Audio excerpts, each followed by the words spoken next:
baca hadis bersama-sama dahulu ya. Bismillah. Qala Rasulullah sallallahu alaihi wasallam, at-ta'unu ayatul rijzi ibtalallahu azza wa jalla bihi nasan min ibadihi fa idza sami'tum bihi fala tadkhulu alaihi wa idza waqa'a bi ardin wa antum biha fala tafirru min. Artinya, Rasulullah Shallallahu Alaihi Wasallam bersabda, Ta'un atau wabah penyakit menular adalah suatu peringatan dari Allah Subhanahu wa Ta'ala untuk menguji hamba-hambanya dari kalangan manusia. Maka, apabila kamu mendengar penyakit itu berjangkit di suatu negeri, janganlah kamu masuk ke negeri itu. Dan apabila wabah itu berjangkit di negeri tempat kamu berada, jangan pula kamu lari daripadanya. Menurut hadis riwayat Bukhari dan Muslim dari Usamah bin Zaid. Mengenal lebih dekat COVID-19. COVID-19 yang saat ini menjadi wabah penyakit di banyak negara merupakan penyakit menular yang disebabkan oleh virus jenis baru yaitu coronavirus atau SARS-CoV-2, di mana penyebaran virus corona ini dapat terjadi dari hewan ke manusia atau manusia ke manusia.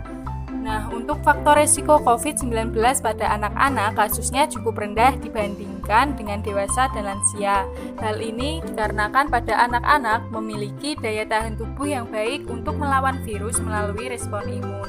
Namun, tidak menutup kemungkinan bahwa anak-anak berisiko tinggi terinfeksi COVID-19, yaitu pada anak-anak yang memiliki riwayat penyakit penyerta seperti obesitas, asma, dan juga kanker. Gimana, udah paham belum sama yang dijelasin sama kakak tadi?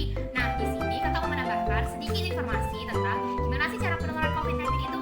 Nah, untuk lebih jelasnya kita pakai ilustrasi ini. Yang pertama adalah penularan secara langsung, yaitu melalui perantara tetesan pernafasan.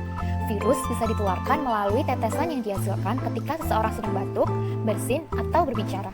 Dan orang lain yang rentan atau muda dapat terinfeksi setelah menghirup tetesan tersebut. Yang kedua adalah penularan kontak tidak langsung.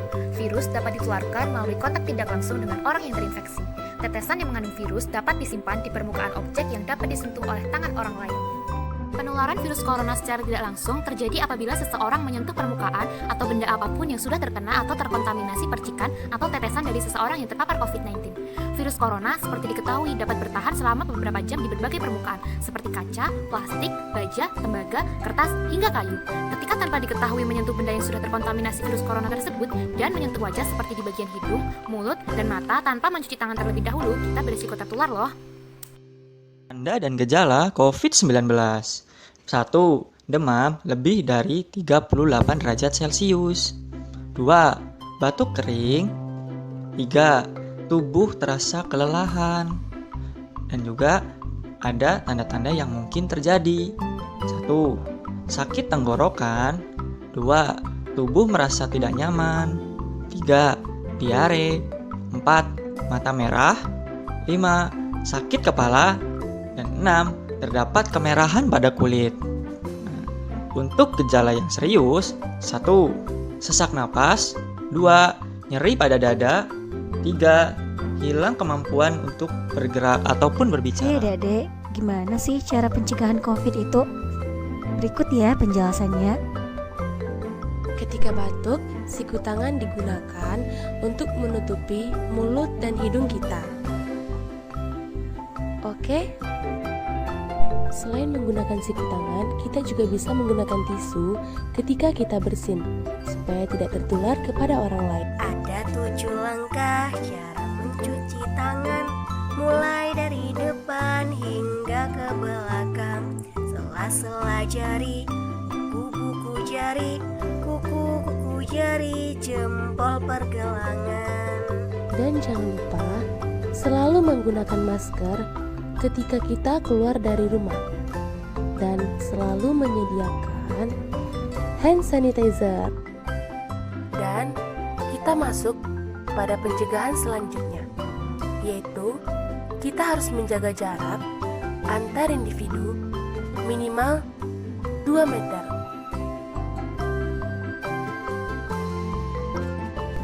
Nah ini nih, adik-adik jangan sampai lupa ya.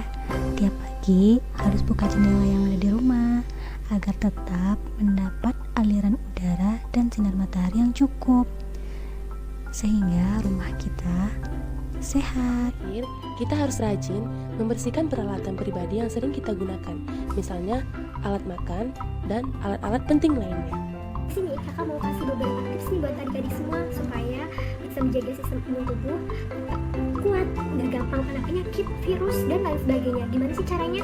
Kakak bakal kupas setelah ini ya. Yuk ikutin ya. Untuk memenuhi gizi seimbang, kita harus mengikuti pedoman piring makan, yaitu terdiri dari setengah piring makan, ada sayuran dan buah-buahan. Bervariasi ya adik-adik, contohnya ada di sini. Kemudian untuk seperempat piring makan terdiri dari lauk, protein hewani dan nabati, yaitu contohnya seperti ini ya adik-adik, daging, ikan, ayam, telur, tahu, dan tempe. Kemudian untuk seperempat piring makan selanjutnya terdiri dari sumber karbohidrat, yaitu contohnya seperti nasi, mie, roti gandum, dan kentang. Dan jangan lupa kita juga harus mengonsumsi minyak sehat yang mengandung lemak tak jenuh, contohnya yang bersumber dari minyak zaitun, minyak kacang, dan minyak canola. Dan yang paling penting nih, kita harus mengonsumsi air putih minimal 8 Nah, selain kita harus menerapkan pola hidup bersih dan sehat dan juga gizi seimbang, salah satu cara untuk meningkatkan imunitas tubuh untuk mencegah penyakit COVID-19 adalah dengan olahraga. Olahraga seperti apa sih yang bisa kita lakukan di rumah? Olahraganya sebagai berikut. Gerakan pertama adalah lutut ke siku. Caranya, sentuh satu lutut dengan siku yang sama, lakukan selama 1 menit, dan istirahat tiap 1 menit. Ulangi sebanyak 5 kali. Latihan ini dapat meningkatkan detak jantung dan juga pernapasan. Gerakan kedua adalah chest opener. Caranya, sematkan jemari di belakang pinggang, kemudian tarik lengan sejauh-jauhnya, tahan posisi selama 30 detik. Posisi ini dapat meregangkan otot-otot dada dan juga otot bahu. Gerakan ketiga adalah ekstensi punggung. Caranya, dalam posisi tengkurap, pegang kedua telinga dengan jari, kemudian angkat badan lalu turunkan. Lakukan selama 10 kali dan istirahat tiap 1 menit. Latihan ini menguatkan otot-otot punggung. Gerakan keempat adalah jogging di tempat. Caranya, lakukan lari dengan kecepatan rendah di tempat selama 5 menit, kemudian istirahat 1 menit. Ulangi sebanyak 3 kali. Latihan ini berfungsi untuk meningkatkan fungsi jantung dan juga paru-paru. Gerakan terakhir adalah latihan pernafasan. Caranya, duduk bersila dan rileks, kemudian tarik nafas melalui hidung secara perlahan dan keluarkan perlahan melalui mulut.